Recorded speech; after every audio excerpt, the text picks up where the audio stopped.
Faders of the Lost Art. What's up, everyone? Welcome to Faders of the Lost Art. Introducing my co-host, Ken Lewis, Bob Horn, Fareed Salamah, and we've got an extra special guest for you guys today, Lu Diaz, the one and only Miami sound, Miami bass, everything about Miami just bleeds out of him. Man, he's an extra special engineer that's been doing this for a long time, came up with some of the greatest, brought Pitbull into the game. You already know the legacy continues. Please give a special warm welcome to Lu Diaz. Man, great to have you with us, Lou. No, this is awesome, man. Lou told me about it. I'm glad you guys are doing this. I was just telling before you and Kenny jumped on, you and Ken jumped on, how dope this is, man. I'm glad you're doing something. You know what I mean? Because people talk about doing it. Matter of fact, a few people had approached me. You got to do this, and for me, it's just time, man. You guys know now. It takes a shit ton of time, so it's a commitment, man. And so I'm glad you guys are doing it, bro. That's amazing. Try doing mixing. Yeah, man. Holy. I know, right? Ken killed it on mixing night. Oh yeah, Man, mixing night crazy. was incredible. Yeah. Thank you guys. Yeah, that I was telling him about the meme, the AI meme or whatever, you narrating the ear training thing. That was crazy. Oh yeah, we wanted to start the show with like the Kanye voice live or some shit like that, but the software that you need to do relies on it's in the cloud, so it's processing it in real time. So broadcasting in real time and processing an AI voice in real time was too much bandwidth. Right. Too much delay. Yeah. No, it's crazy though where we're at though. I mean, I ain't gonna lie to you. I'm a tech head and this AI shit's getting out of control. Totally nuts. We're fucked. Right? Nah, yeah, iRobot era. Yeah. I'm just waiting for when the plugins start talking back to us. Right. Well, listen, the first time I remember when Isotope first put out that Mix Assistant. Yeah. I remember like thinking, I hit it. I was like, damn, that's pretty close. Right. You know what I mean? But I think mastering guys are more on the chopping block than we are as at least as mix engineers. I read an article that we're next, but we got a little. I can see him in the mirror, in the rearview mirror, but yeah. I think you got to step on the gas, man. I think most of the top of the heap is going to be okay, but the come up is going to be a tough slog. Man. It's crazy. I mean, listen, I love it. I love having that mix assistant. Like I use it all the time, just as a reference or whatever. But it's just funny how come on, man. Like 10 years ago, we would have been like, hell no, it's impossible. Yeah, the fact that we were there, it's wild. Yeah, I showed that last night. The shit is bananas. Did you? I showed the rebalance, pulling shit apart. And right. Then I showed the mix assistant, and it's like, it got 80% of Howie Weinberg in fucking 3 seconds. Yeah, it's insane. With no tweaks. Right. Yeah, what's great about mastering is definitely getting tougher for them, bro. It is 20,000 songs a day plus going up on Spotify. They don't all need good mastering. They need AI mastering 19,000 of those. Look, I saw a meme today that said there's 38 million songs on DSPs that have been streamed 0 times. That's crazy. I saw that too. The stat is in 2022 there were 38 million songs that were already up on or uploaded to DSPs that got 0 plays for the entire year. That's crazy. It's hard to believe. Wow. It's like, don't you even play your own music? The bloat.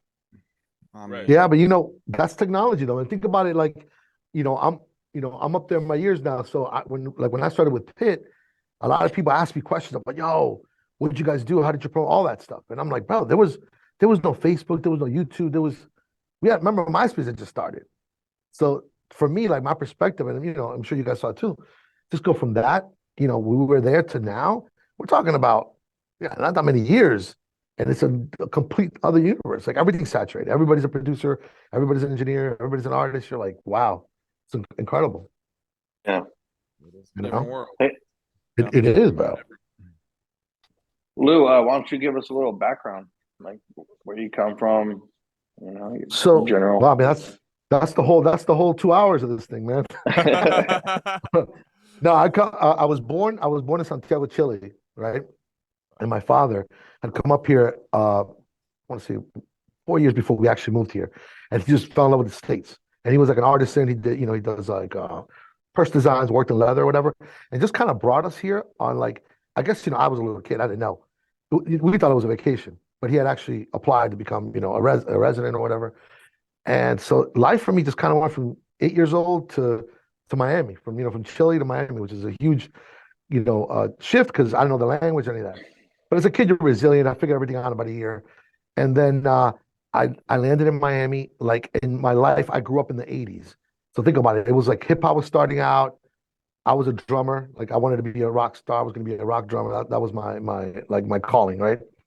Boom. And so, I joined a couple of like local bands or whatever. I did well, was doing my thing like throughout high school, whatever. And then my brother's 5 years younger than me. So my brother caught the DJ vibe and the hip hop vibe. So he was like in the drum machine. So he like introduced me sort of to like electronic music.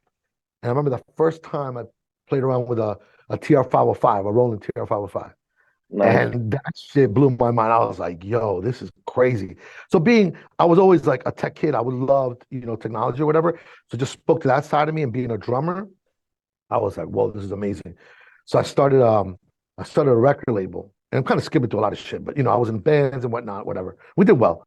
And I started a record label when I was about 18 years old, 17 and a half, 18 years old. And I had no idea how to do what the music business was like. I didn't know nothing. And back then we were pressing, 12-inch vinyls for singles and stuff. So, I figured out what mastering was. I figured out what recording was, all that shit. So we had a little studio with a friend of mine named Dan Canary. So he had a studio in Hialeah. Him and I met. We kind of joined forces and we started working together. I was this little kid who was older than me. And that taught me the music business. Like, not realizing I didn't realize I was kind of going to school at that time. So I kind of jumped in the deep end of the pool, put out a record. It was a booty shaker record. It was a bass record, Miami bass. So remember, we're talking like the late 80s in Miami. That was booty Golden shaking music. ages. Hey. Right. Two Live, Uncle Luke, shout out Two Live. He was, king of Miami. Hell yeah. So I was we're growing up on that. right, exactly. So I put a record out. Well, me and Canary put this record out, and it caught on. Like they were having those, Rush of the Flushes on radio at Power 96, and it won. Like it broke the record. It won like 12 days in a row. So they added it. I mean, I didn't know what the hell that meant back then. Right. So the record explodes locally, and I don't know what a record pool is. I don't know nothing. I'm pressing records up, and I'm bringing them to the record pool, and they're taking them, and I'm like, what? They're free? Like, how you're not paying me for them? I don't know any of that shit. So I learned the music business, kind of like without realizing it. And so that was about a 4 or 5 year run in my life, and we did really well. We sold like 100,000 copies of that single, and it was incredible. But it was a lot for a little kid. I didn't know I was a little kid. When we're 18, we think we're Right. 50, For sure. right? So the naiveness is kind of what got me. I wasn't afraid. I didn't know what to be afraid of. And so I learned a lot about the music business, and then from there, my first baby was on the way with my first wife. So I kind of was like, "Yo, Hugo," because my brother was like excited about doing more music. So I was like, "Here, bro. Here's the MPC. Here's the equipment. How about it, man? I'm good." You know what I mean? Like life just got real. So he went and he got a record deal with Atlantic with two groups that he was producing. One was called GOT, the other one was called K Squad, right? So at the time, I had recorded a little bit already. I knew about music, like I said, because of that experience. So my brother's like, "Yo, bro, I need to record this album." So I'm like, "All right, cool." So we go into a studio, which was next to the studio that we used to have with Dan Canary. I can't remember the dude's name, but it was called H&N Studios. And had a Trident board, 2-inch reel, and we just tracked the album. I was just recording it. And as I was recording it, I was doing quick little roughs, little 10K on this, the vocals, just nothing crazy, just making it sound good. But it was a dancehall hip hop record. And being a drummer, I was, really drum heavy and focused on drums a lot. So long story short, that went, finished, the label liked it, and then went to go mix it. So they asked me, or my brother asked me, who should mix it? I was like, well, Carlos Santos. He was a huge engineer in South Florida at the time, but he was a pop guy. You know what I mean? So he mixed it. He's the guy I use, and he's the guy I actually learned tons from. And mind you, I'm not trying to be an engineer. Like I'm doing this as a favor to my brother. And Atlantic hears the mix, and it was one of those demo things. They're like, I don't sound like the demo, and the drums sound bigger. We've all been through it. And so then they tell my brother, "Yo, who mixed the roughs?" He goes, "Oh, my brother, but he's not an engineer." They're like, no, let's have a mix.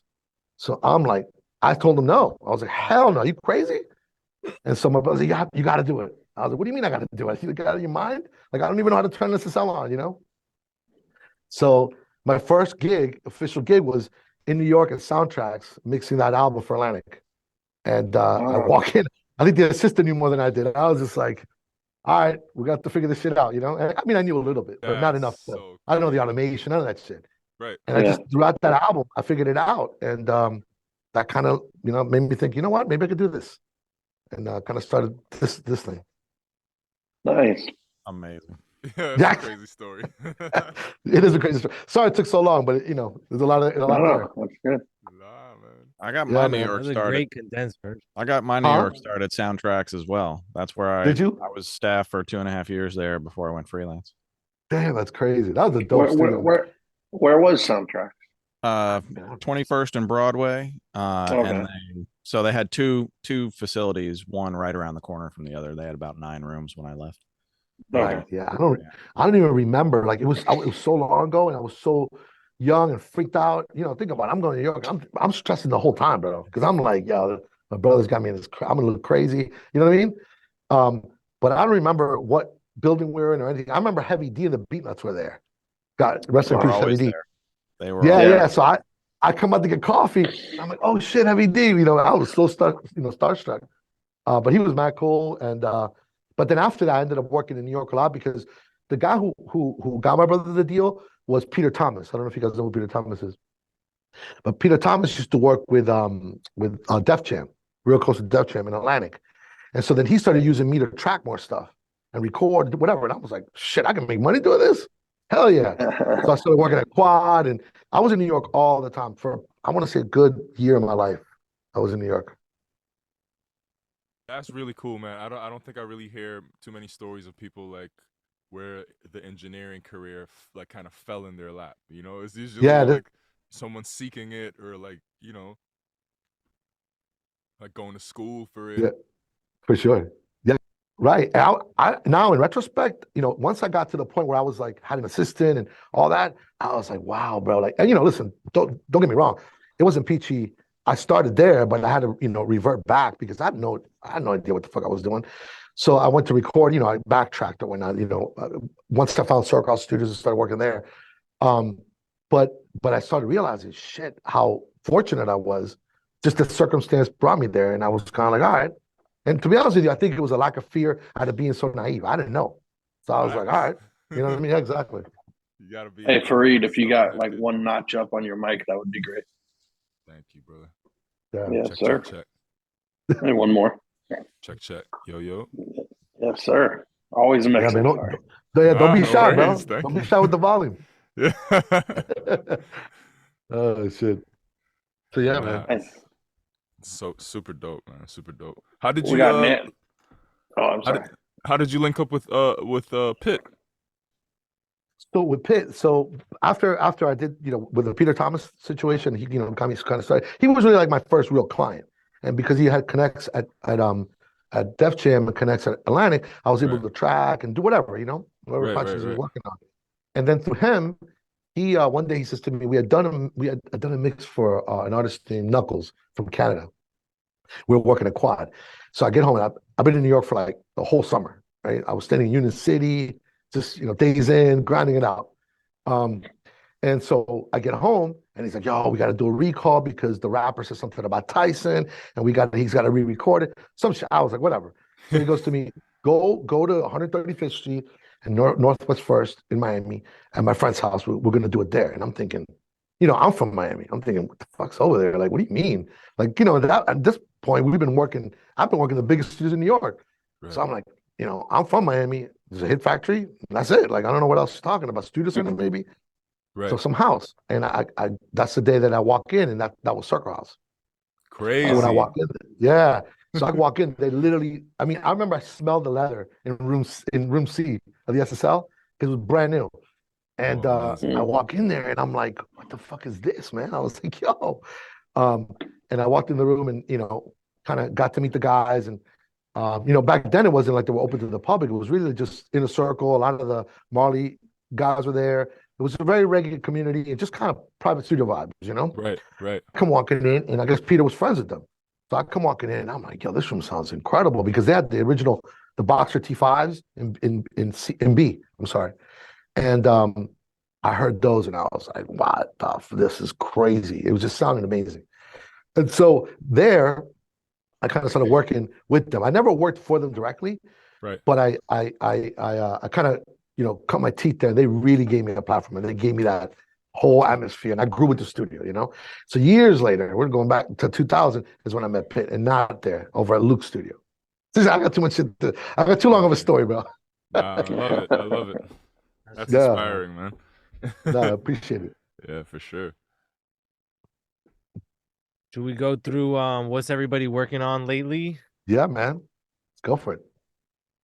What all right, I'll start this time. Not like last time I didn't have my list. This time I actually do have my list for you, Ken. It is. What do you got? All right. So a little while back I did some Naraya. She's doing really well. She's an upcoming artist. Shout out to Alec on that. Also, I told you guys about Zin.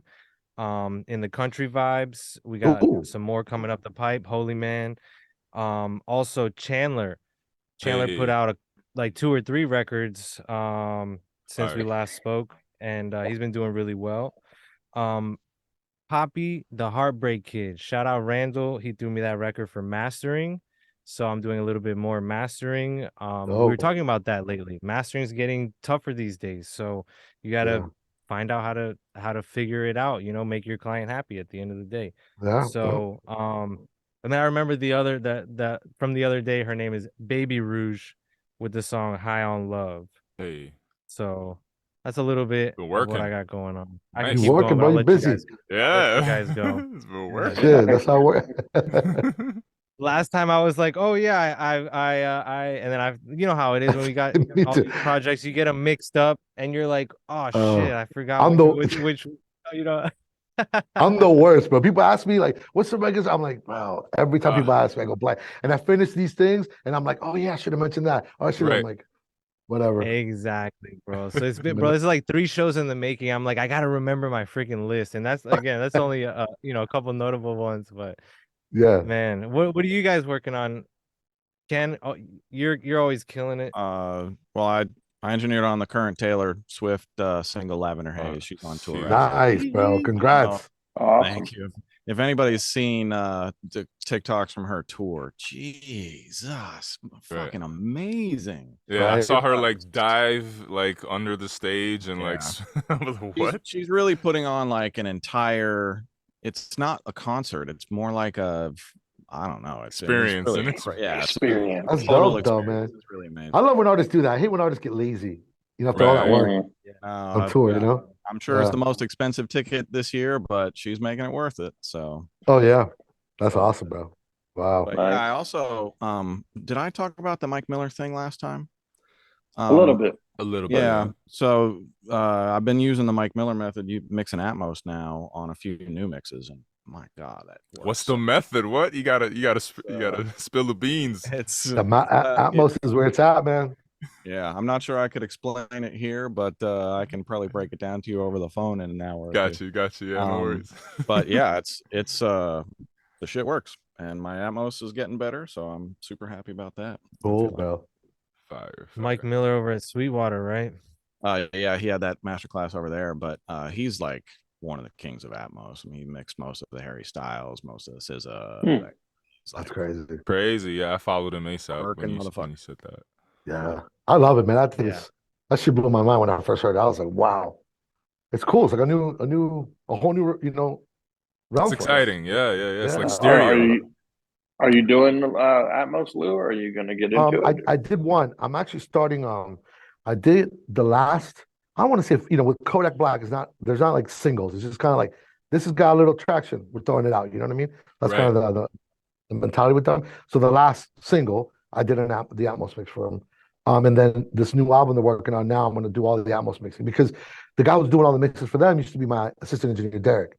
Got you. So Derek, and I don't know if you guys are familiar with Ben Billions, the producer. Yeah, of course. Yeah, of course. Right. Okay. So me, Ben, and Lunch Money, we have a clique called the team. Goats. So we did production together. We just kind of cool. We got a little clique, and we've been like that for years. So Ben used to be my assistant engineer. I kind of, helped him kind of break into business through Khaled, and worked for Khaled. Ben did his thing, and then Derek was the next one up. So we kind of got him going. So like the first 4 albums for Kodak, I did just because Derek was kind of still like, I don't know if I want to take that leap of faith yet. So until he was comfortable enough to go into mixing, so now he's mixing, and I jumped over to do the Atmos mixes. Fire, man. Yeah. Very cool. Yeah, man. How's that been? Are you enjoying it? Bro, I love it, man. You know what it is? I feel like, now mind you, I'm not like the most versed guy on it, but I've got enough under my belt. I've done a couple of mixes just with sessions of mine first before I even like touched anything else to make sure I was comfortable with the process. Right. But I remember at the beginning, I remember it was like weird to like, I don't know, if you guys were doing them too. So like the center was lost to me. Like I was like, wow, this is wild. You're like the whole having the center channel, and I'm so used to stereo, it was like the drums didn't sound so centered to me, and I've been working hard to kind of, especially because I do a lot of hip hop, try to always have that kick, snare, boom, really feel authentic, but it's just a different sound. Now, as far as like immersiveness and tricks, and it's incredible, it's crazy. Like the last single I had Kodak, he was ad-libbing talking, and I had him walk out the room, the back, and then close the door. I was like, this is fucking amazing. I'm in the studio like, yo, this is the greatest shit ever. And the funny part is, I don't think a lot of like the audience gets to hear it. I think we're mixing for ourselves right now. Right. You know what I mean? I think we're mixing to for be the honest future. Right, exactly. Yes. We are mixing for the future. I have a feeling that they're just gonna do a huge push with the headphones, because how else are you gonna make that many people consume it, right? Yeah, because at the end of the day, everybody hears on VR glasses. Yeah, I think it's gonna when like this summer, the kind of clunky VR Apple glasses are gonna come out. They're gonna be too big, but they're gonna be a big step forward from the Oculus, and then that's gonna be the setup for Apple's next thing, which is gonna be very low profile glasses. You're gonna feel completely immersed. You won't be able to tell the difference between reality and virtual.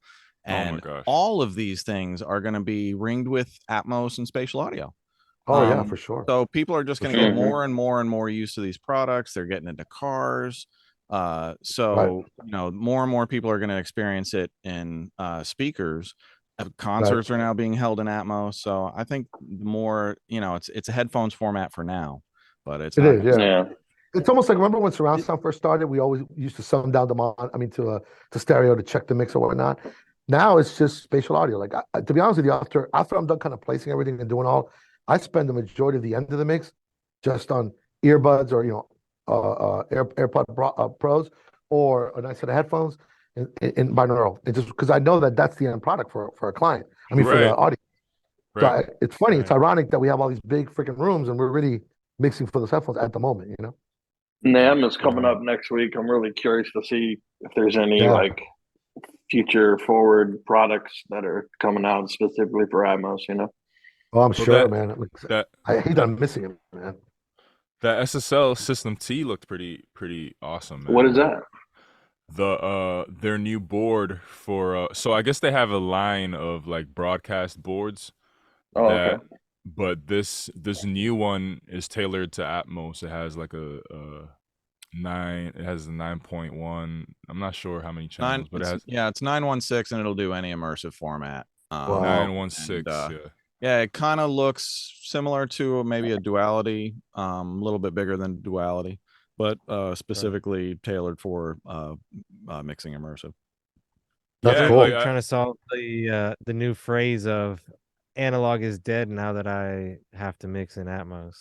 Right, but I think it's a digital board. I'm not sure. I read something about it being 64-bit, and it does 48 and 96K. Wow. And it has like this Tempest technology. It was a lot, but it's on their website. Wow. I'm gonna have to go. I'm about to go research, man. See it. Check it out. Huh? Analog mic pre's? It says there's the super analog pre's that SSL are known for. That's what they said. You can still track. Yeah. Nice. Yeah. Okay. Interesting. Hey, how do you guys feel about the whole, like, are you guys still console guys? You like touching analog gear? Like, what's the consensus of you guys? I just sold I'm trying to sell my SSL right now.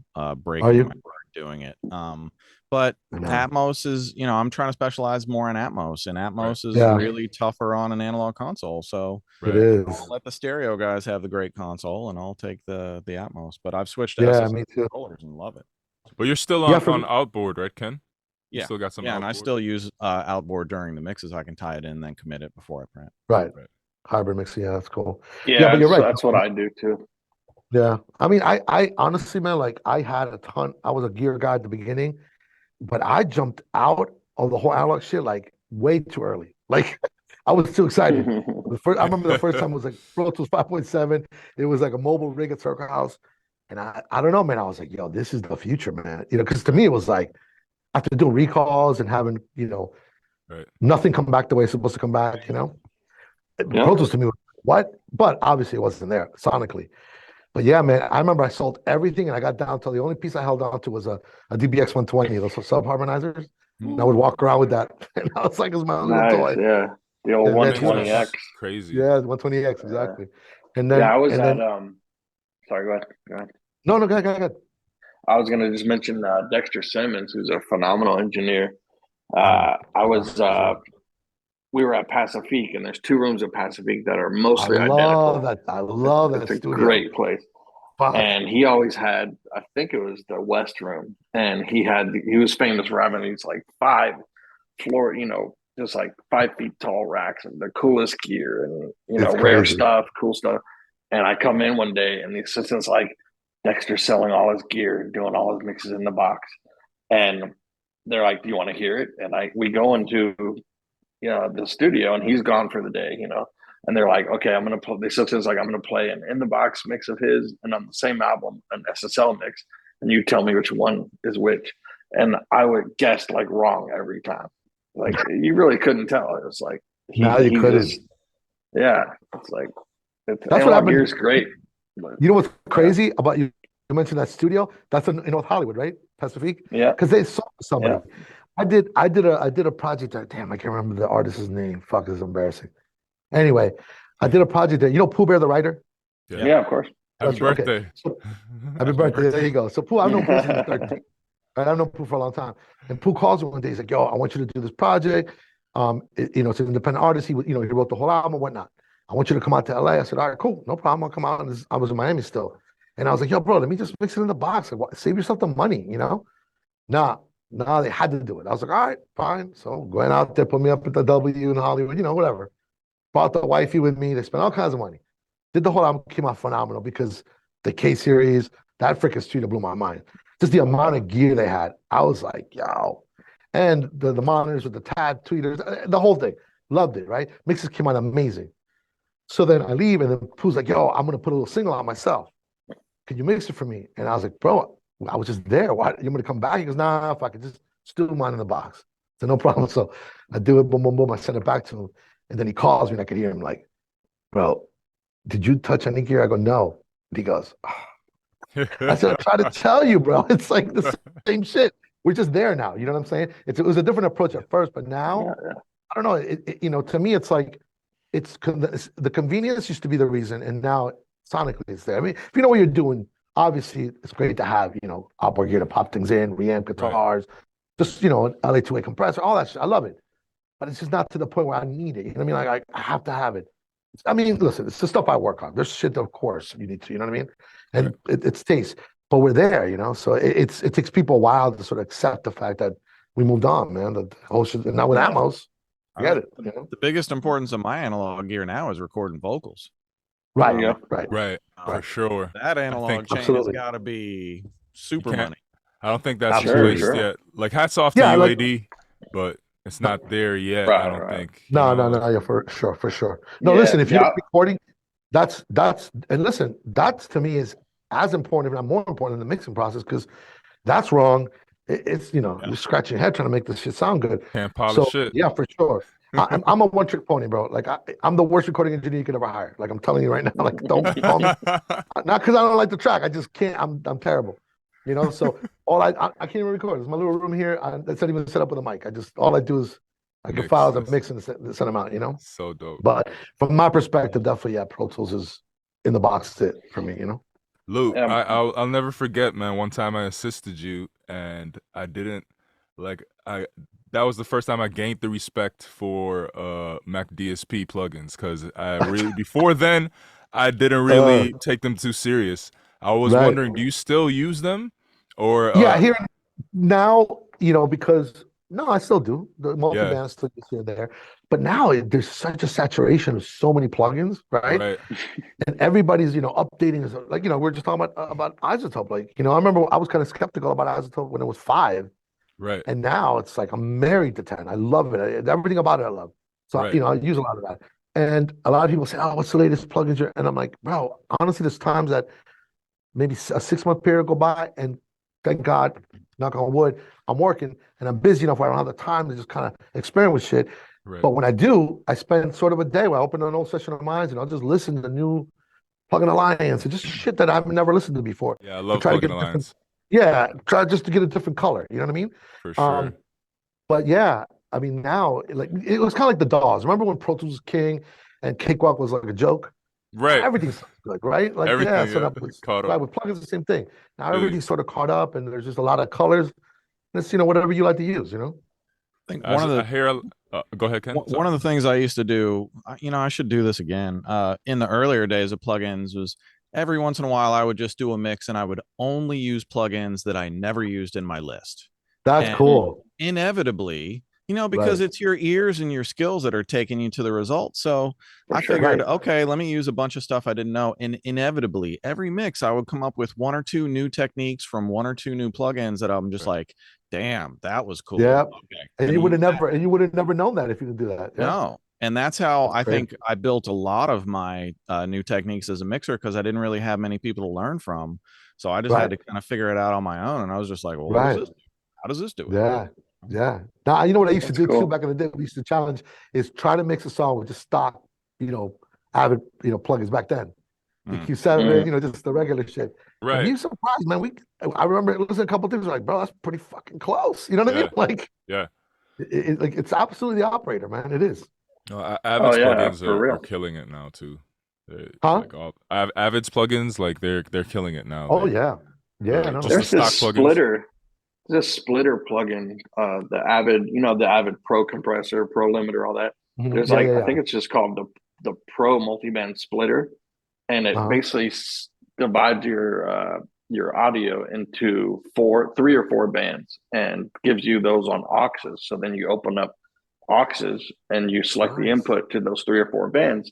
So that whole trick where you like mult the 808 and filter out the lows and filter out the highs and then you distort part of it, it does all that for you. And I didn't even know this plugin until like I didn't know 3 weeks ago. Yeah, 3 weeks crazy. ago. I'm learning that from you right now, Bob. That's crazy. Yeah. Avid Pro multiband limiter. We Pro multiband splitter. We probably all have it. Like I didn't buy it. It's just part of the subscription or whatever, Damn, I gotta go open it up right after this. Yeah. It reminds you of like the Studio Racks. You must have the Studio Racks from Waves where you could do the same where you can I just learned about that from a client last week. I didn't even know it existed. I knew it existed, but I just never looked into it. Yeah. And to be honest with you, when they were putting out Studio Racks, I have a relationship with Waves, so they kind of gave me the beta and got the call. They gave me the whole, on a video like this, and like, this is what you can do. And I was like, what the macros? I was like, my head was spinning. Sweet. Yeah. Oh, crazy. And now that they're allowing third-party plugins to be plugged into because that was my big beef. It was like, well, all I could use is Waves plugs. But now apparently you can pop in whatever you want, which is insane to me. Absolutely. It's a trip. Yeah, my client last week, his whole vocal chain was in that. And, it's like I had to reinstall some AU plugins to make it all work because he's on AU. And once I did that, it popped up and like, wow, your whole vocal chain is in this one plugin, but then inside there's all these plugins. It is. Cool. It's weird. Yeah, no, I liked it. Sometimes I'll jump out and do, because I keep stuff like that I know works. But for space, I love the fact that you can pop one plugin and just, do a ton of the work. Yeah. It makes you feel less guilty about having 10 plugins on your vocal. Exactly. That's only one plugin. What are you talking about? Exactly. Exactly. That's what I meant. As long as you don't open it up, Ken, you're good. Yeah. All right. Listen, that's a great segue. What's everybody's favorite go-to or just EQ for vocals? What are Ooh. y'all using to EQ vocals? Make Believe MB EQ. Yeah, Hey. yeah, that's a Wow. good one. UAD Pultec Pro Legacy. Yeah, that's a good one. Yeah, you know what's funny? I really do a bunch of different ones. Like it depends on the vocal, but the ones that I kind of reach to all the time is the CLA mix bus, that SSL plug, the EV2 too. I love a lot, and then Fat Filter. I love Fat Filter, just the way it sounds. Yeah. Sure. Yeah, Can't Fat go wrong Filter's with Fab. definitely mine. I usually, you know, you believe it or not, there's times I've done vocals where I have no EQ at all, which is, I know people think it's crazy, but you know why? Because it depends on the vocal. You know, some people just have a great FM sounding voice. You're like, damn, I don't got to do much to it. I'll use exciters more. Like I'll use I'll take an isotope exciter and just pop in, you know, like a little sweet spot, maybe like a 1K where to give it a little distortion. Right. And I'm like, that's it. I'm good at the esser, and you know what I mean? Like, I love when shit like that happens because it makes me go, because you know we're all guilty of this. We just pop shit on because we Right. should pop it, right? And I try to make myself not use stuff to see if it could just sound good, you know, like keep my ears true to myself. But yeah, exciters are great. Wow. I like that Right, you- Plug-in Alliance Amec 200 as well. It's Yeah. That's a great one. Except you got to turn the fucking noise off on that shit, man. I Oh, hate On when a they lot do of that. Plug-in on a lot Alliance. of plugins, you got to do that. It's so weird. Like remember H delay? What the fuck is Yeah. that? They still- Analog. Hey, real quick, how do you turn the plug-in the noise off? It of the says Anderson? V control, I think, up in the top right, and it's That- halfway. It's that- like a halfway Yeah. blue The little circle. blue, yeah. The V, little V gain. gain. The second V that you gain. start turning a high frequency EQ, all of a sudden your track is filled with noise, and you just turn Yeah. that off, and it's gone. But A otherwise, lot I want to know whose bright idea was to add I noise. just- to I'm plugins. not sure, man. Like, what the fuck You is know, that? The FG Mu from Slate adds noise. Right. There's a few plugins, man, that add There's a there's certain few. Man, Yeah. the Can't from even take off. what's it called? Sound Toys has this really cool radiator. Oh yeah. yeah. I like to use that. It just That one you sometimes, could turn it off though. but yeah, you just Yeah. turn it off. Yeah. Yeah. Man, yesterday I had the Bahala V delay kicking out a bunch of noise, and I could not get rid of it. I had to put Really? a gate on it. Yeah, and I don't even know like why, but it was definitely the Bahala. I think that one has to do with the place you're at, you know, the room you're in, and the era, the date era. I had the Oh, error didn't change gotcha. it. Yeah, but Gotcha. anyway, let me look at the. Yeah, Something. because but I always Vintage have Verb to put puts noise in too. yeah. Yeah, I but you always know what's have funny? to The put Bob it. says that. I kind of came across the same shit on the mix. I'm working on Morgan Heritage's album right now, and I would finish what the fuck title? I can't remember the song, and I would finish it, and I'd hear but what's weird is I would die out, and I'm like trying to I didn't have the time to chase it to find out what it was, but it would be like this hissy noise, and it would just kind of fade away. I was trying to go through all the like the auxes, and I never figured it out out of fear having to finish. Yeah. Definitely on- Valhalla. Yeah, on Vintage Verb, the that's the styles, 1970. concert Yeah. hall, plate, like those different ones. I noticed some of them are clean, some of them are dirty. Like Sanctuary has hiss on it, even though it sounds good. Dirty Yeah. Hall. Right. Yeah, Hell yeah. You No, dirty but their So- shit, so- their verbs sound amazing. I love. yeah, for yeah, sure. they killed Speaking it. of which, what are y'all's favorite gates to use after a reverb? You know, to kind of let it go, but not kind of or whatever. What I just do you use the guys- Avid one. Yep. Yeah, I mean, The Same. Diamond. I always just Yeah. pro expand. Like if or it's whatever. a lot of noise, like if I hear that at the end of a song, a tail of a verb, and it's like, hissing away, I'll just automate the fader out. Draw it. ultimately. Yeah. Yeah, I'm not mad at the good old C1 gate. The good old Yeah. way. Yeah. You know That'll what's work. great too is the Surfer EQ gate function on a high shelf. That way you basically the high shelf opens and closes to whatever the sound is. Sick. That's a Oh, that's great cool. trick. That's a great That's trick. cool. That's a great trick. The Slate Lunchbox one, the purple ones do. The Oh, I same. love those. I Mm. love the the slate drum ones. Dope. that deep Dope, bleed on the dope. drum gate is really dope. That's cool, man. Yeah, the drum gate. Sick. Gates. Yeah. I So, fell in love with you that also mentioned- Kirchhoff EQ. My bad, Nico. Gotten that. No. You're good. You're good. No, Yeah. I like it. It's like versatile. It's very transparent, like very light. you know. Cool. And I like the That's one analyzer a that- lot. That's one that looks similar to Pro Q. Yeah, it's like Okay. the Plugin Alliance Pro Q version. Yeah. Yeah. Right. A lot of people have been talking about that one. It's a sleeper right there. Yeah, no, it's Yeah. dope. And that Citral, I think it's called Citral from Arturia. Bro, Yep. Arturia blew me away, man. Like, Yeah, just, bro. Yes. I got to mention them too. They sent me a bunch of shit, and I was like, "Whoa, they got some dope like Dim D, pressers." like, Yeah. The new they're really- 224 comes out tomorrow. The old Lexicon. The Lexicon. Oh, for real? Yeah. Yeah. There Yeah. I you think. go. Whoa. Does it come out tomorrow or is it already out? I forget. from Arturia. But, It's coming. yeah, it's real the No whole soon. way. Lexicon reverb. Bro, their That's reverbs great. sound great, man. Like, Yeah, bro. They They take do. they're super like into the whole, because I thought I saw them as a synth, a virtual synth company. yeah, me too. But the Yeah. plugins, I was like, wow, these guys are not playing games.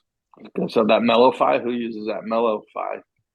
I haven't And yet. like- I'm still Yeah, I haven't. experimenting with everything. It's fire. I love plugins that have cool character, you know, like Yeah. Yeah, definitely a Yeah. vibe that you don't get like the RC20, you know, Right. right. Right. addictive or whatever, or XRM there. What is it? XRM? XLN, right? Think XLN it's audio. XLR. Yeah. I think so. Yeah, I'm So not tell us familiar. about the Mellow-Fi. What do you put it on? Anything that you just want to do, like a cool filter, slight distortion. Yeah, right. Yeah, what you you got- put lo-fi on? exactly. It's just like an Cool. updated, lo-fi type thing, Right. Crazy. Bro, I Well, love what how they put mix knobs on everything. is it Yeah. Native Instruments or is it Arturia that does that little pedal, the bite, the saturator pedal? You know what I'm talking about? It's a little purple plugin called Bite. I'm not sure Bite? which of the companies. I think it might be Native Instruments. Native Instruments. Yeah, it Oh, might be so too. native. Yeah. It looks like a little guitar plugin, but the little saturator on there, I was like, Really? beautiful. All right, Yeah. I'll check that out. Yeah. And also STL tones. I don't know if you mess with them. Oh, I heard a right, lot about right. that. Heard, Yeah, yeah. their color shit and their EQ sounds incredible. I was like, what is this? So I'm saying, like, every week I can stumble into something new, Something new, yeah. And Yeah. it's good Dude, to on keep this an on open this mind. show, you would stumble upon everything I'm and going end up broke spending doing money. this show, man. No, we got to I rule guess- that. Yeah, sure. That's the problem with you guys. Coming out here, you end up just going shopping. Yeah. Yeah, Bite is Native Instruments. The red. Is it? Plugin? Okay. Yeah. Yeah, Yeah. Crazy. it's been costing me like $100 a week to do this show. God damn. It's a commitment, Cat. It's a commitment. It is now. Yeah.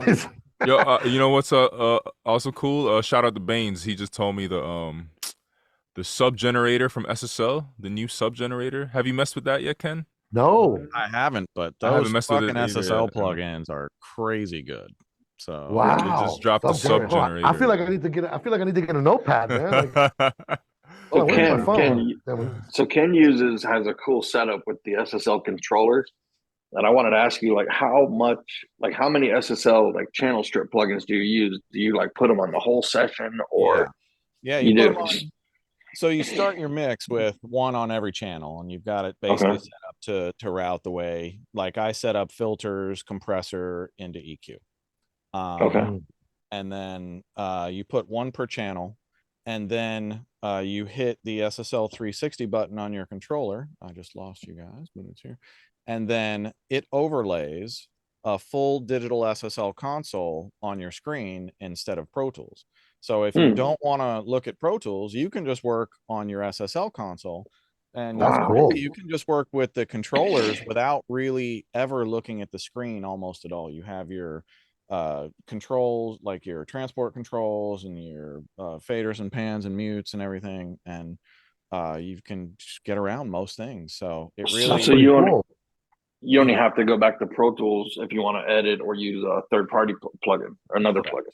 right. Gotcha. And it's like it's straight back to an old school mixing mentality, because like Right. Lou, you and I grew up on fucking gigantic mixing consoles, and that's what we Right. know best. So Right. for me, when I Right. had to give up my SSL, I was like, okay, so I'm using all these other EQ plugins, and then I overlay the SSL with the new controller, and instantly it's like mixing on an analog console again. That's fucking cool, All bro. the EQs are exactly in the right place. It's muscle memory instantly takes over. I don't even have to think about what knob I'm on. I just know. And then the compressor section is That's over here. It's the wild. same thing. And it's I'm interested in seeing like, yeah, like if you do, like usually like I'll do is like I'm sure you guys as well. Get a session, I'll just spread it out, kind of do a quick level to get to know what's going on. You know what I mean? Right. And when I do that before on the console, it was great because like you said, muscle memory, you like click, click, click, click, click. You pop in a couple little things in. Cool to be able to do that on the surface again. That's kind of. It's great, and you can basically touch. I got 16 faders right now. I might get another couple 8, and but you can basically touch everything. It's just like analog desk again. I can make 5 or 6 moves by the time somebody makes one mouse adjustment. Right. So you have the one EQ in the center. Is a select button for the track in Pro Tools, like to select the track to make it pop up to that EQ, or if I'm on the SSL section, I can just click on it. okay. Or if that track is highlighted, then there's some sort of a launch that brings up the UC1 controls. But otherwise, I can just open the plugin, and whatever plugin is open is what the UC1 will control. Oh, okay. At first I thought was like, well, the UC1 only controls like the channel strip and the compressor, but then I got it. It was really the back to old school mixing style. And that's cool shit, bro. Yeah, it's like mostly relying on the console for putting your sounds together and putting your music together, and then the other stuff can go on top as needed. And yeah, that's super cool. And I love it. I'm not gonna lie, I got these. They're kind of, I love them, but they're a little cheap. But great price point for people who just are, home studios or whatever, but you want a hands-on experience. The TC Electronics, they have these Icon modules, right? So it's a plug-in series, but they have these little USB control surfaces, and you can basically keep buying and stacking them.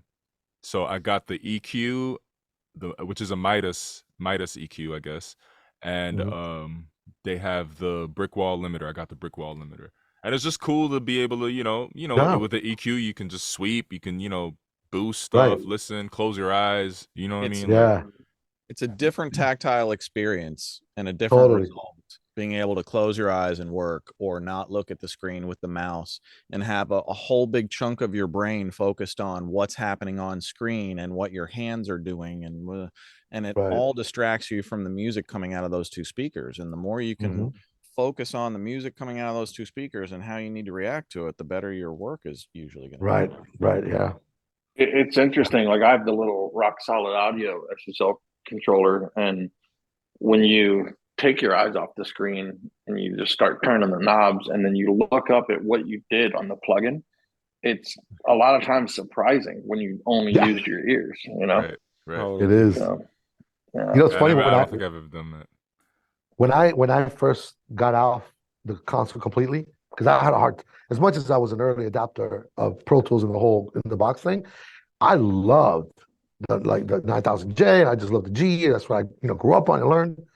But I remember when I first did a full in the box mix, it was a Ace Hood record, and I had the luxury of being able to do it and think to myself, if it doesn't come out good, I could always jump back on the console and do it real quick, right? Right. So that was my first, and I remember Live, and I heard it Live because DJ played it, and I was like, I did like a quick little limit mix to listen to there, and I thought, oh fuck, this translates, right?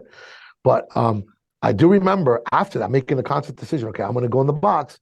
It was a good, I want to say, year before I realized, or just got my, like Ken saying, just a completely different approach to mixing. Because like Bob was saying, I would be so like just light on my EQ, and everything was super like, timid. And then eventually something clicked, and I was like, fuck it, bam. And people would look and be like, yo, bro, you're boosting, like crazy frequency, like by 9 dB. And I was like, man, fuck it. I'm going to do what I did on the console. But does it sound bad? Nah, it sounded amazing. That's what I'm trying to tell you. Right, exactly. So everybody fell, including myself, we all fell victim to the looking at things too much, Absolutely. Yeah. And ironically, now I'm at the point where I don't have any, like I'm literally mixed on the laptop because I'm now got myself so conditioned. I have a hard time even spreading it out on a board It throws me off what I already now my new way of doing it, you know. And Right. Yeah. it's weird. People think it's weird, but I'm like, no, dude, this is what works for me. I grab my laptop and I minimize it, you know.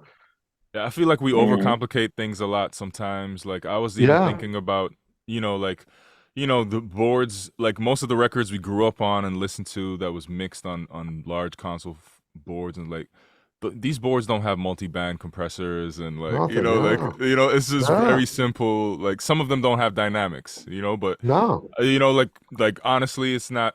Sometimes we go like with the visuals and the analyzers, and we go too crazy, and we're still watching out, and you just got to use your ears, man. Like less is more. Less is more. I know it sounds cliche, but less is I learned more. that the hard way for sure. Yeah, me too, bro. I remember one time I had so much shit plugged in. This back when I was on the console. I had all this shit on the kick. I was losing my mind. I think it might have been with Cool and Dre, matter of fact. And I remember thought to myself, you know what? I just went to the patch bay, yanked everything, pulled the insert point out, I love that. Turned up the fader up again, put just a little bit of like 50, and I thought, that sounds perfect. And I'm thinking, oh my God, what am I doing? You know what I mean? You got to think, it's like, especially these days, back in the day when people would put together production, there was a lot missing where it's like, okay, well, we'll fix that in the mix. We'll fix that. We'll add that reverb in the mix. You know? But now people take such care, and even if they're not engineers, they take such care in choosing the sounds and putting it where they want, getting the effect, setting the autotune. When we get it, there shouldn't be that much to do. You just got to do the right thing. Exactly. And that sounds easy when you say it, Bob. But you know yourself, it took a while for you for that shit to just kind of like make sense in my head. I was like, all right, I gotta chill out, because we overthink. For sure. I think one of the most important lessons for young engineers coming up is to learn that people hire us because of our taste, not because we know how to use the gear. Like anybody can learn how to use the gear effectively and do something with it. But really, when it comes to top level mixing, you're hired because of your taste. And and they either love it or they don't, and not everybody's going to love your taste, and you just got to find the people who do, and that's going to be your clientele. And that's another challenge too when you start, because think about it, once you kind of have a few years in the industry, you got a name, you got your clients, you got your people, you have your own ecosystem, it's easier, but when you're starting out, you want to appeal to as many people as possible, and you're right, it is taste, but there's that balance. I remember like at the beginning thinking, this is a people business, like it's a big people business. Not in that you're there to just lie to them or appease them, but it was kind of like, you know what? All right, I got to get them to where, like, it took me a while. Like Kodak was a huge learning experience, and this is recent. Like this is like 7 years ago. Like and Kodak didn't have any reference. Kodak was like, he records with Derek, he finished recording on the 2-track in a room, on a laptop, drops the headphones and goes upload it to YouTube. And everybody's like, wait a second, but we gotta edit it, we gotta mix it, we gotta master, right? But he didn't know. He was like, it sounds good to me. I don't know what the problem is. Right. So the first time I'm painting pictures, I had a meeting with him, and I, trying to explain to him, I wasn't like, Kodak, I'm not selling myself on you. I'm just trying to let you know that this is what we do. You'll see, and it's gonna sound different than your demo. I just wanted to give him the kind of the heads up that's gonna make him, freak out, because I saw that he was married to what he heard. But during that process, there's a couple of mixes that I cringe at now, but I was like, you know what? Fuck that. I'm gonna go with what this guy wants to hear. You know what I'm saying? Right. I get some people call me up on records and I'm like, oh, I wish I could take that one back. Yo, that mix is amazing. I'm thinking, yo, this is so weird, man. It's like Ken said, it's a taste, and it happens with the audience. For sure. If the audience likes that, who am I to be like, you know what? Fuck that. Nah, it's wrong. And it's the artist's ability to go out and sell that record and make people love that record, and they have to love it first. Exactly. So, and if they don't love your mix, then you need to course correct and make sure that they love the final mix and that it's exactly for them. And to your point, Ken, when I noticed this, like a record would come out and I'm like, yo, that sounds crazy. Maybe something I don't work on, but as an engineer, I'm like, yo, that sounds crazy. But then as the record got bigger and bigger and bigger, you get calls saying, yo, I want my shit to sound like that. And you're like, wow, it's just evolving. It's constantly evolving. Something you might not like becomes sort of the norm, and one of the toughest records I ever mixed was that Secret Double Wu-Tang album. And I mixed that all analog, no plugins on the SSL. And the hardest thing about mixing that album was not polishing it. was keeping Right. it really raw and street Right. Wu-Tang. Right. Because every Yeah. time you tried to do something, it was just like, that doesn't feel like New York anymore. No. Right. It doesn't feel Absolutely. like, no, this is no. And Yeah. it was a real challenge of okay, I know what this is supposed to sound like, and I've got to put my personal whatever, my skill sets Yeah. aside and use my fucking ears and instincts. It was a lot of fun, but it was super challenging. That's cool. Well, Yeah, that's something you learn, you know? Yeah. Similar topic, which I've always wanted to ask, a room full of engineers, which we're in, is how do you handle a situation when a client wants to do something? Obviously in mixing, there's no facts, it's just opinions. But when something that you feel like is almost factually wrong, how do you handle that with the client? Like they want something odd or weird, and you're like, that just doesn't work. I don't agree with it. I just Yeah. don't want my name on So it. Like, how do you guys handle that situation? I'm gonna take this one with a story from Jack Douglas, told to me by Dave. So Jack was working with Yoko Ono, Nice. and they finished the album, and they play it for her, and she's like, wow, this is amazing, but there's just one special request I have for you. She pulls out a shoebox, and the shoebox has a rat in it, and it's dead, and it's like, I want to put him on the record, she says. And the room kind of freezes for a second, and without hesitation, Jack looks at the assistant and he says, all right, get a 47, you know what, get a 67, and mic up, get him a stool, get him some water, mic him up right around the throat area. Okay, got it. All right, cool. So sets it up and then lines up the last record, hits play and record, lets the song play through, and then looks at her and he's like, you know what? Hit stop, and he's like, I don't think we got it. Hits play and record. Let's try one more time.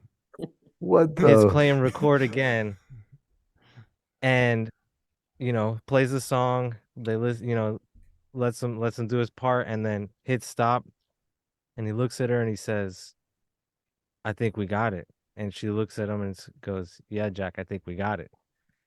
So the moral of Wow. the story is sometimes it's faster to just go ahead and mic the rat, Mic Yeah, him up, wow. man. Mic the dead rat up. Wow, bro. I'm sure he That's a captured crazy something. story. He captured some Yeah. aura or something. Yeah, Like he yeah. captured. Yeah, listen, what do we So- know? For Music sure. can be spooky. Yeah, That's for sure. crazy story though. that's my take. Sometimes it's just faster to be like, okay, you want to try something, even if it's crazy, we'll try it. Here's my take, my opinion, but Right.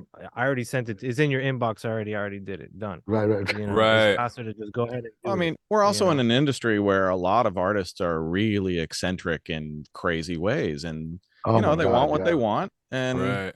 we're tasked with making sure that they get it. So Yeah. whatever that craziness is.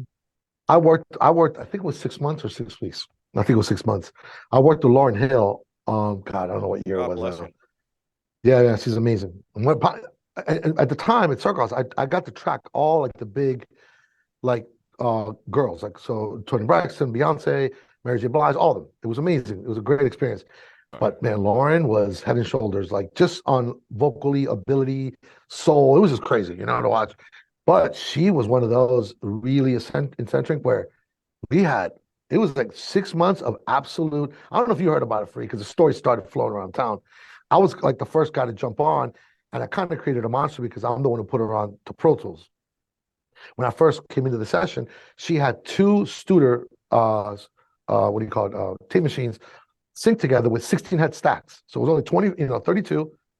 And she needed a shit more tracks to do what she wanted to do.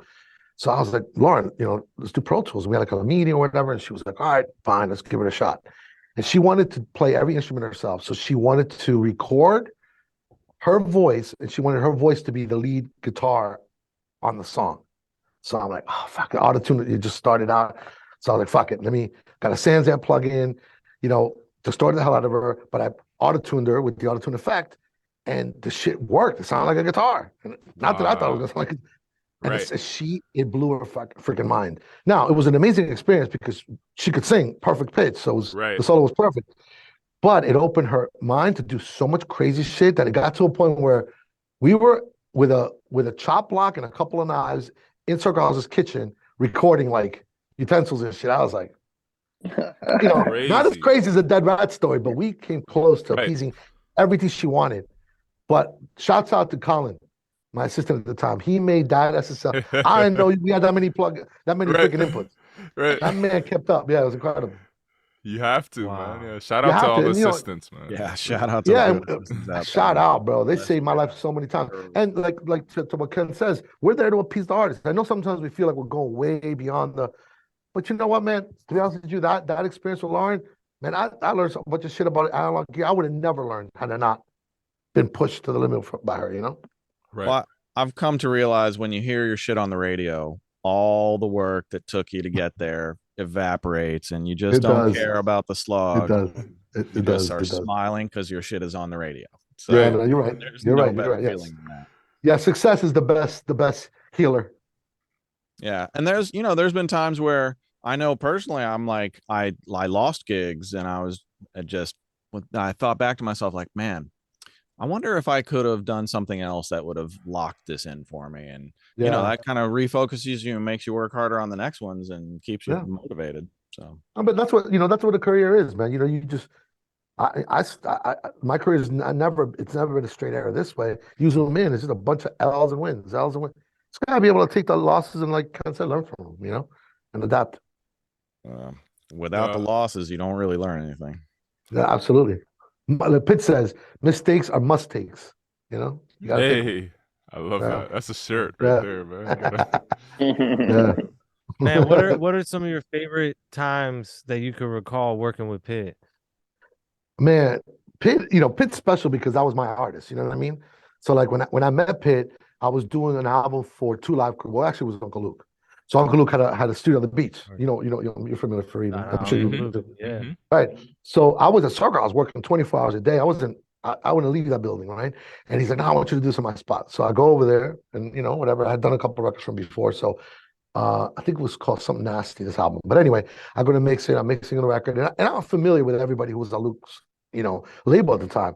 So when I started mixing this record, I thought Pitt was an assistant. I thought he was, an intern. I don't know what. I didn't think he was a rapper. Like I didn't think he was an artist. So he happened to be in the room with me, said what's up to him, whatever. And so then I'm working on the song Lollipop, and it was a remix of Lollipop. So the featured artist was him. But when I heard it, I was like, who's this? Like, I don't recognize his voice. It's like nobody that I know from Luke's label. And he said, that's me. So I was like, this didn't sound like Pitt. You know what I'm saying? I was like, what? And at the time, me and my brother were looking for an artist to get ourselves invested in. Like we were really like actively looking for somebody. And so we just had like a kind of magical 20-minute conversation where we just hit it off. The stars aligned, and something in my gut, man, like that's the first time in my life I can say, yeah, this kid's gonna be a star. I remember thinking that, but you don't really think that's gonna happen. I mean, you just go with your gut at the moment. But 3 months later, I told, because he was getting off Luke's contract in about 3 months, is gonna run out. I said, look, if you jump out of this and you want to work together, call me. Let's do something. Long story short, he called us. We had a meeting at the Macaroni Grill on US 1, but there used to be. There's not there anymore. Right. And we signed them right there in the dining room, the round table. Oh, crazy!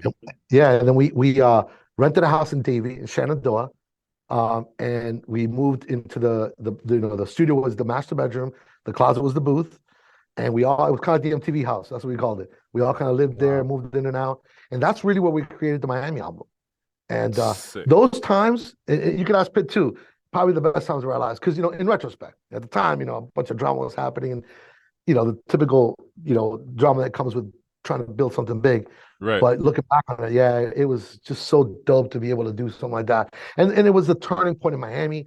Remember, it was Trick, Trina, Julio Iglesias, and like Gloria Estefan. That was Miami, So when Pitt came out, Miami was ready to explode. So Pitt broke first, which then opened the door, but Khaled was already working, and Ross was already working, and Flo and Jason Derulo. So the wave came behind us. It was just really cool to work hard at that moment and just see the wave happen in Miami. That brought Miami to another level. Yeah. It's like all those trips to the record pool at 18 prepped you for meeting Pitbull. Exactly, exactly. That's a great lesson for young people on the come up, because Absolutely. I know every project that I've worked on that never went anywhere, I always got something from it. And some of them, I've developed artists and won, and I've developed artists and lost, but I've always walked away going, like, years later, something happens because you did that. That absolutely launches you forward, and that's how you got to Pitt. All of that early work and the early grind set you up for that perfectly. That's amazing. 100%. Absolutely. Yeah. And the thing is that, being producers and signing under our label, it was our first, like Ken said, though, because I had gotten that, I got thrown in the deep end of the pool when I was young. I was more ready to, all right, I knew the mechanics of the music business and the label side. You know what I mean? Because remember, when I signed Pitt, I was already like, my career as an engineer had already started. Like, I already done Who Let the Dogs Out, won that Grammy, and did the whole Circle House where because remember, by me coming in at the time with Peter Thomas, they just took a liking to me. So like, I owe so much, like so much gratitude for my career, because they gave me a platform in a studio that they were growing. And so then I grew by association, by being there, but then they also were kind of like, well, Lou, we've invested in you, right? So, but imagine I signed Pitt, and I can walk in and tell Lourdes, the studio manager, yeah, listen, slow down on the booking. I want to slow down because I'm gonna do this. They were like, what are you out of your mind? Like you just hit like Who Let the Dogs Out. You have this, I had a great 2-3 year run. They were like, you're crazy. Knock on wood, like Ken says, it worked, because very easily Pitt would be nobody today. Right. This business is like that. All the time. Correct. But yes, it allowed me, and I juggled both, and it was hard, but it did definitely prepare me, knowing when I was 18, what I learned there and all the, knee scrapes I got, I figured out, all right, I was more comfortable taking on an artist, Lou, I was always wondering, man, like, this came up last night in a session, actually, because we were talking about, because Pitt is one of those artists that it's like a handful of artists that were rappers or rap and were able to cross over into the pop and like mainstream and stay there, and kill it. You know what I mean? Was that a conscious decision? Was that something you guys as a label made, or? Yeah, for sure. Rapper, he was a battle rapper. He was dicing people up with Luke, right? Yep. So we were looking, because so originally we were going to sign the artist Dirtbag that Cool and Dre signed, and his name used to be Joe Vicious. So we were in talks with him or whatnot, because we were just looking to sign somebody, right? And the reason why we're looking to sign somebody was because we had done a remix for an artist named Ivy Queen, who was an early reggaeton artist, right? Spanish, and we sampled. Remember that song Hot Chocolate? I Believe in Miracles, the Hot Chocolate. Yes. So we sampled that, and American radio started playing. Right, we remixed it, and American radio started playing that record. So what happened is the president of Sony Latin was like, "What the fuck's going on?" Power added it, and it started spreading around the country. And back then, those days, getting a record from the Latin side to the American side was insane. It wasn't heard of. Right.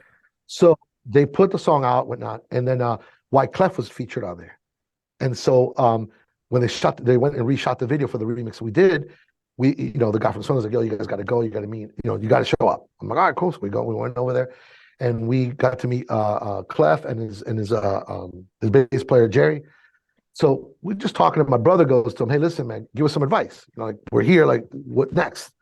And so he's the one who said to us, he goes, listen, you guys are here, you're doing something right. He goes, if I were you, I would find an artist I believe in and invest ourselves in that. So I was like, all right. You know what I mean? When I get advice, I try to listen. I'm like, all right, this guy knows what he's doing, right? He's there. So cool. And that's what I had kind of switched on in my mind when I met Pitt. That had happened a month prior. So when I walked in to that studio and me and Pitt met, that's when I was like, this kid. So we switched gears. We were like, you know what? We're not doing Dirtbag. Let's go with this kid. And that was, that's how it kind of came about. Amazing, man. Yeah. But, Pitt's, when he started, it was straight like hip hop. He was a hip hop artist. He had cornrows. Right. In the process of working with him and being in that house, Miami was also moving. The music business was changing. Things were happening, and we were suggesting more. Like my ties were at Power 96, which is a rhythmic station, right? Everything else, EDR is urban. You're familiar with these stations, right? And so our goal was, urban. But the more we rolled, the more we started getting love from Latin people in Miami. I mean, let's keep it real. That's what it was. Right. And I was like, yo, bro, we got to appeal to that a little bit more. And my ties were at Power, and Power kept calling me, yo, Lou, you got to give me songs we can play because you're doing these urban records. And Pitt was resistant at first, right? But I got to give him credit because I worked with a lot of artists, and you give people advice, and you'll notice you don't got to take my advice, but if you know you're right, I'm giving you advice, and you do the exact opposite, which I'm sure you guys are familiar with. Very few people will listen and actually do what you told them. Pitt was one of those guys. Because at first he would even tell us, he would go, "You guys are trying to turn me into the party man." And we're like, "Yo, bro, we're just trying to get you to win." Right. And so, which is the breakout record, wasn't even our song. That was Mr. Vegas' single. They put it out in Miami, but we were in automatic promotion mode. Every record that come out, Pitt would jump on it. We would do a remix of it. We sent it to the station. The DJs would play it. That was our formula to get Pitt popular in South Florida. And this song was called Pull Up, and I thought it said culo, and so did Pitt. So Pitt did a freestyle of it, and then brought it to me. I heard it, and I was like, bro, this is dope. We should do another verse for Memorial Day weekend promotion, never thinking it was gonna be a record. And then he took it to Little John, and John was in Miami, loved like Latin culture, went to a club that our friend DJ'd at. So Pitt gave Bobby, our DJ, the song, the remix, and played it. And John heard it and was like, yo, what the fuck? Like, what is this? Because it was a new record. No one knew about it. And Pitt's like, nah, it's some freestyle. He goes, bro, that's not a freestyle. That's a single. They left the club, went to Circle House. Mind you, I'm not there. I don't even know what's going on. Went to Circle House, and John jumped on the record. So John jumps on the hook, starts doing the whole thing. That's how cool it came about. And then they gave it to, who was it at Power? Anyway, whoever it was. The following day, it's on the radio, like on the radio, playing like crazy. I wake up to this, I'm like, what? So I open my texts, and it's Eddie Mix from Power 96, which is the music director of Power 96, and he writes me, we're going nuclear on this song. And I'm like, this is not our song. Like what the fuck are we doing? Oh my You know what gosh. I mean? So, but Pitt saw the light. Once he saw that, he was like, yo, these guys are right. And that was it, man. I remember like one day he showed up, and he was like, I'm like, he comes in, he's got like tight jeans on and like Cuban shoes on. I'm like, what's going on with you, bro? Because I'm Cuban, bro. I was like, all right, we never said anything else to each other. And he just never looked back. I love it, man. I love he never looked back. That's classic. Wow.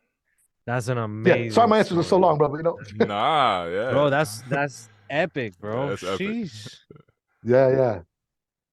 Fire. That's crazy. But you know, listen, and he's still the same guy, bro. Pitt's one of those special artists. Not because he was my artist or whatnot. I mean, me and him are super tight to this day. But man, very few people I met that don't get high on their own supply. You know what I'm saying? They don't buy their own hype. Right. Pitt is a grounded dude, bro. To this day, grounded. It takes me back. I'm like, bro, you know what I mean? It's fire. But yeah. Awesome. It's been amazing, man. This has been an amazing, epic show. Cool, We're getting bro. close to the top of the hour. Man, legendary vibes in the building. Appreciate Lu that, Diaz brother. is a legend. You already know. Ken Nah, Lewis. it's the guy Bob making Horn. shit so good, bro. Diaz. Hey, Fareed Salamah, young legend in the building. Yeah, man. I'm in legend company. What are you talking about? Fareed and I got a song coming out next week, I think. Is that That's that right. country song? That's right. Yeah. All right. Say again? Is that country song? Yeah. I produced it. Fareed mixed it. Send me a link to that as soon as it's live. I Dope, want to check guys. that out. What's it called, man? Let me shoot me a link when it comes out. I'd love to hear it. For Sure. For Yeah, the sure. song's called Insane. The artist is Seth Anthony. And Nice. yeah, it's a cool vibe. Yeah. Dope, man. Yeah, I'm That's excited. awesome. Really cool. Very cool, man. Yeah, I gotta come check you free when I'm in town, bro. Oh, please, Lou. Please, bro. It's Yeah, been too long. I haven't seen you in forever, bro. I know. I gotta come check you too, man. Like I gotta make a trip. Yeah, out well, there. listen, when you're in Atlanta, hit me up. Just come through. Most definitely will do, brother. Yeah. Say less, man. Hey, Really appreciate that. What's that? Ken, where are you at? Where are you at? On the low, because probably nobody's still watching. I moved to Cincinnati, Ohio last year. Back to Cincinnati, Ohio. I was in New York. I was in New York for 29 years, and then the pandemic hit, and nobody gave a shit where you lived anymore. So I moved back to hometown area. Smart man. Bob Horn is from. You know what's Cincinnati as crazy? well. Fareed. Uh-huh. Fareed, you're the only one still in the original spot, bro. Because even still in Miami. Yep. that's crazy. Yep. It's kind of wild though. That's Like, good though. Wow. I need. That's cool, Kenny. Dude, that's the best thing I ever did. I mean, 29 years. Funny. I paid my Yeah, dues, bro.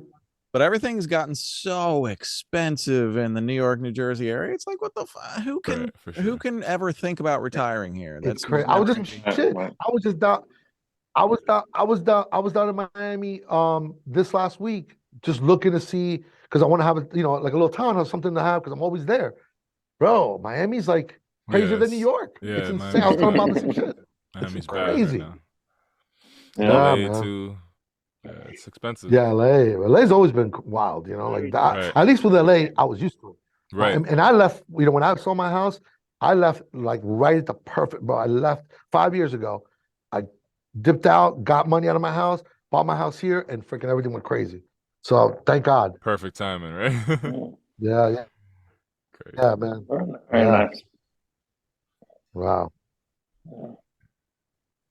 Are we about Well, ready guys, to wrap up, guys? I'll let you get back to it. I appreciate you very much, Lou, for taking the time. Thanks, No, Lou. Yeah, listen, thanks, Lou. Guys. For real, man. Thank listen, you so it much. was my pleasure, man. I'm glad you guys are doing this. It was dope. We need a place for people to come kick it. That we're the weirdos. No one, we have a lot of friends we can talk to. So it's dope to have a Absolutely. community. Yeah. Absolutely. Yeah. Need a That's place you true, can definitely. safely nerd Yeah. out, Exactly. We can nerd out and not feel like, Yeah, facts. That's crazy. No, Hey, All right, Awesome, guys. Hey, listen, it was a pleasure being here, but I appreciate you guys having me. Thank you so much. man. Thank Pleasure you. having Absolutely. you. We'll see everybody later. Take care, All guys. right, right, guys. guys. Take care. Definitely. Bye. Peace. Don't forget to share, comment, like, and subscribe. And see you next time on Faders of the Lost Art.